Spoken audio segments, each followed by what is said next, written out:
Hello students, welcome to my YouTube channel Home Education. Today I am going to start the first lesson, A Letter to God, from First Flight book, class 10 CBSE board.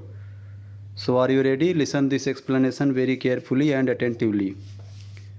तो आइए students शुरू करते हैं और इस explanation को सुनते हुए आप मेरे चैनल होम एजुकेशन को सब्सक्राइब कर लें। The house the only one in the entire valley sat on the crest of a low hill. एक घर की बात हो रही है। ये घर पूरी घाटी में एकमात्र घर है जो एक छोटी पहाड़ी के शिखर पर बना हुआ है, शिखर पर स्थित है।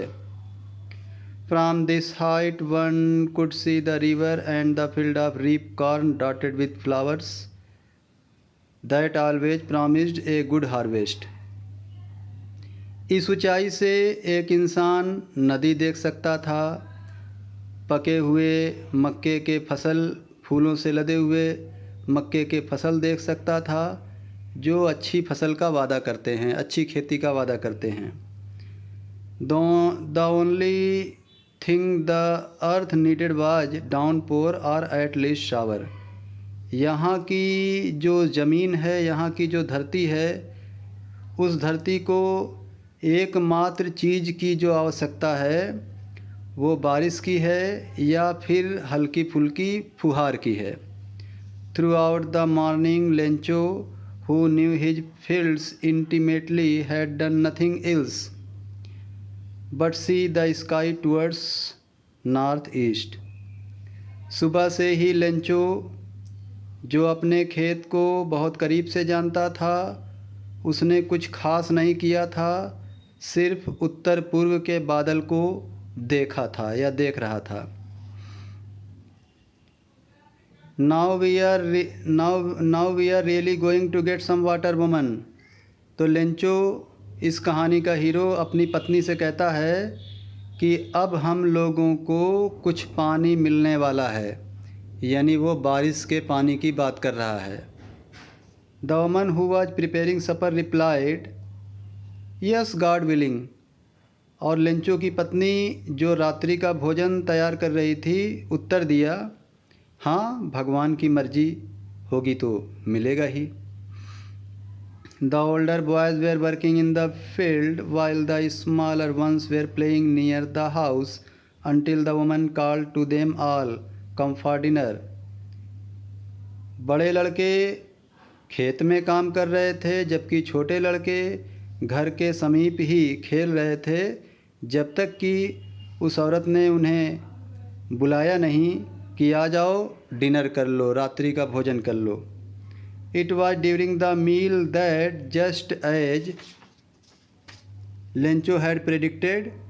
ये बिल्कुल भोजन का ही समय था जैसा कि लेंचो ने भविष्यवाणी किया था।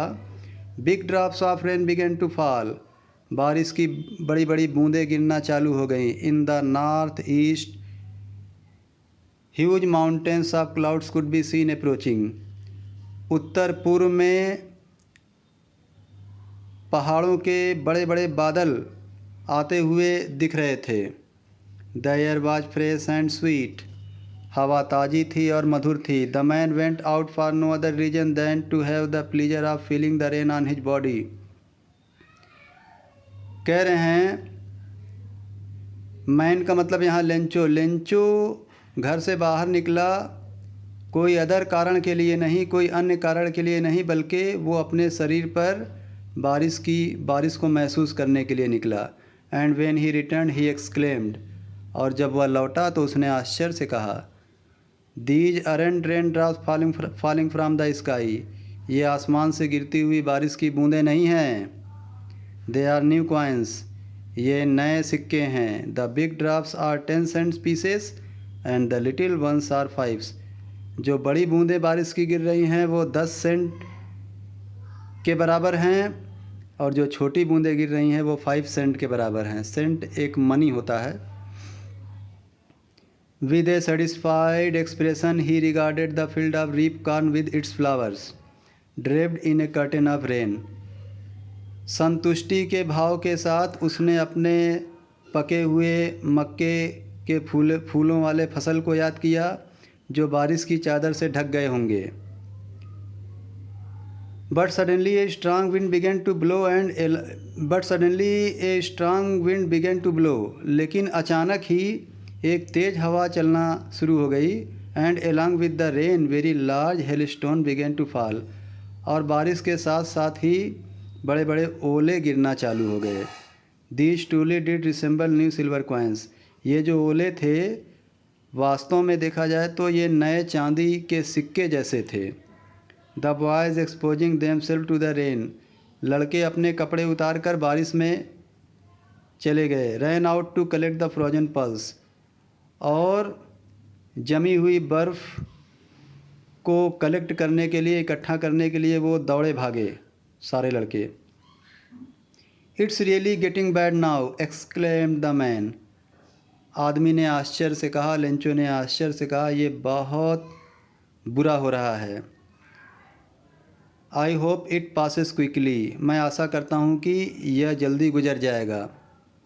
It did not pass quickly. लेकिन ये जो ओला गिर रहा था ये जल्दी नहीं गुजरा. For an hour the hail rain on the house, the garden, the hillside, the corn field, on the whole valley. 1 घंटे तक ये ओलावृष्टि घर पर, बगीचे में, पहाड़ के किनारे, मक्के के फसल में और पूरी घाटी में ये ओलावृष्टि होती रही. The field was white as if covered with salt. पूरा खेत सफ़ेद हो गया था, मानो नमक से ढक गया था. Not a leaf remain on the trees. पेड़ों में एक पत्ता सलामत नहीं बचा था. The corn was totally destroyed. मक्के की फसल पूर्ण रूप से नष्ट हो गई थी. The flowers were gone from the plants. पौधों से फूल जा चुके थे. Lencho's soul was filled with sadness.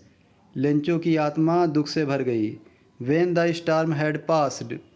जब तूफान गुजर गया या ओलावृष्टि गुजर गया. He stood in the middle of the field and said to his sons. वह खेत के बीच में खड़ा हुआ और अपने पुत्रों से कहा, a plague of locust would have left more than this. अगर टिड्डियों के दल का भी अटैक होता फसलों पर तो इससे ज़्यादा बच जाता. The hail has left nothing. इस ओलावृष्टि ने कुछ भी नहीं छोड़ा है.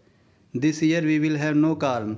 इस वर्ष हम लोगों के पास कोई मक्का नहीं होगा, कोई फसल नहीं होगी. That night was a sorrowful one.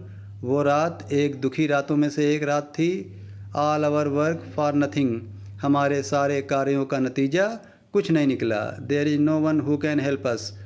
कोई है भी नहीं जो हमारी सहायता कर सकता है. We shall all go hungry this year. इस वर्ष हम लोग भूखे ही रहेंगे. तो students, a letter to God का मैंने पहला पार्ट आपको एक्सप्लेन कर दिया लाइन बाय लाइन. इसे बहुत ध्यान से सुनिएगा और मेरे चैनल होम एजुकेशन को सब्सक्राइब कर लीजिएगा.